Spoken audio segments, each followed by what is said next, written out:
Episode के start में she हाओ उन तीनों रिलीजन्स के बंदों को हराने में कामयाब हो जाता है क्योंकि शी हाओ ने स्टोन किंगडम को डिस्ट्रॉय होने से बचा लिया था। इसलिए ये देख के इंपीरियल सिटी के सभी बंदे खुश हो जाते हैं और उसे थैंक्स कहने लगते हैं। तभी प्रिंस शीगो की बहन यानी प्रिंसेस वहाँ आ जाती है और आते ही सोर्ड ऑफ गॉड उसे दे देती है। क्योंकि प्रिंस शीगो वहाँ नहीं था इसलिए शी हाओ प्रिंसेस से शीगो के बारे में पूछने लगता है, जिस पे प्रिंसेस उसे बताती है कि प्रिंस शीगो ने मुझे कहा है कि वो अपनी पावर्स को कल्टीवेट करने जा रहा है ताकि उन्हें इंक्रीज करके एम्परर शी हाओ की हेल्प कर सके। क्योंकि प्रिंस शीगो स्टोन किंगडम की रक्षा करने की खातिर अपनी पावर्स को इंक्रीज करने गया हुआ है, इसलिए ये सुनते ही शी हाओ अपनी ड्रैगन पावर्स को एक्टिवेट कर लेता है और उससे स्टोन किंगडम के ऊपर एक और बैरियर बना लेता है ताकि कोई भी बंदा स्टोन किंगडम के लोगों को नुकसान ना पहुंचा सके। तभी प्रिंसेस शी हाओ को बताती है कि आपके माता पिता की खबर पूरे इंपीरियल कैपिटल में पहुंच चुकी है और लोग आपके माता पिता के बारे में ऐसी वैसी बातें कर रहे हैं। ये सुनते ही शी हाओ उसे बताता है कि तुम लोगों की फिक्र करना छोड़ दो, वो क्या सोचते हैं मुझे उससे कोई फ़र्क नहीं पड़ता।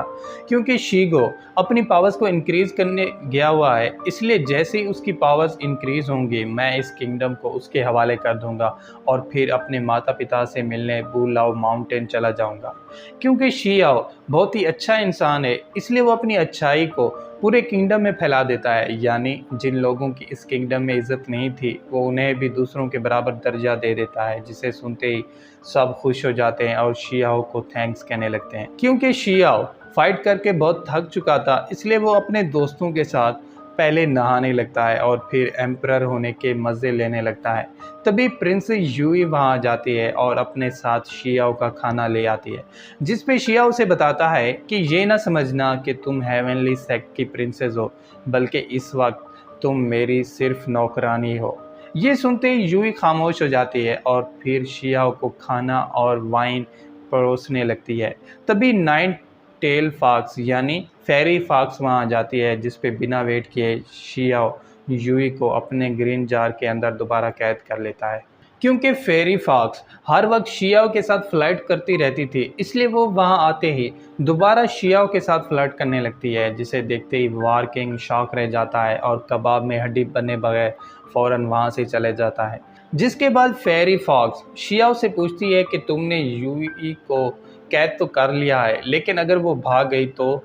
जिस पे शी हाओ से बताता है कि मेरा ग्रीन जार बहुत ही पावरफुल है और यूई उसके अंदर से भाग नहीं सकती। अगर फिर भी उसने भागने की कोशिश की तो मैं दोबारा उसे पकड़ लूँगा। ये सुनते ही फेरी फॉक्स खुश हो जाती है और दोबारा शी हाओ के साथ फ्लर्ट करने लगती है। जिसके बाद वो शी हाओ को बताती है कि भले ही हम दोनों एक दूसरे को सिस्टर कहती हैं, लेकिन यूई मेरी रियल बहन नहीं है, बल्कि वो अपर वर्ल्ड की नोबल गर्ल है, यानी वो अपर वर्ल्ड से बिलोंग करती है। क्योंकि शी हाओ अपर वर्ल्ड के लोगों के बारे में जानना चाहता था, इसलिए ये सुनते ही वो शॉक रह जाता है और फिर फेरी फॉक्स से उनके बारे में और ज़्यादा पूछने लगता है, मगर फेरी फॉक्स उसे बताती है कि वो इसके सिवा और कुछ नहीं जानती। क्योंकि शी हाओ फायर किंगडम की प्रिंसेस का बहुत अच्छा दोस्त है, इसलिए फेरी फॉक्स उसे बताती है कि फायर किंगडम में एक अजीब सी चीज़ ग्रो हो रही है और मुझे लगता है वो चीज़ सुप्रीम डिवाइन ट्रेजर है और इसीलिए मैं तुम्हें फायर किंगडम में जाने के लिए इनवाइट करने आई हूँ ताकि तुम वहाँ जाके उस सुप्रीम डिवाइन ट्रेजर को हासिल कर सको।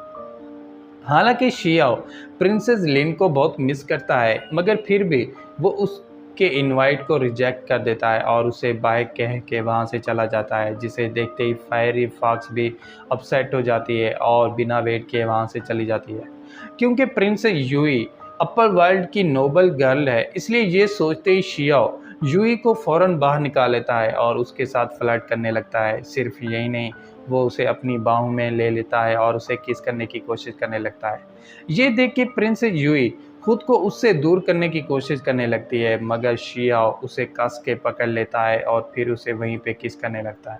जिसके बाद शी हाओ अपनी पावर्स को एक्टिवेट कर लेता है और यूई के माइंड में अपर वर्ल्ड के लोगों के बारे में जितनी भी इंफॉर्मेशन है उसे जानने की कोशिश करने लगता है और इसके साथ ही एपिसोड 69 यहीं पे एंड हो जाता है। तो दोस्तों, अगर आपको एपिसोड 69 की एक्सप्लेनेशन अच्छी लगी हो तो चैनल को सब्सक्राइब और वीडियो को लाइक ज़रूर कीजिएगा और अगर आप चाहते हैं कि मैं आगे के एपिसोड्स को भी एक्सप्लेन करूँ तो कमेंट करके ज़रूर बताइएगा।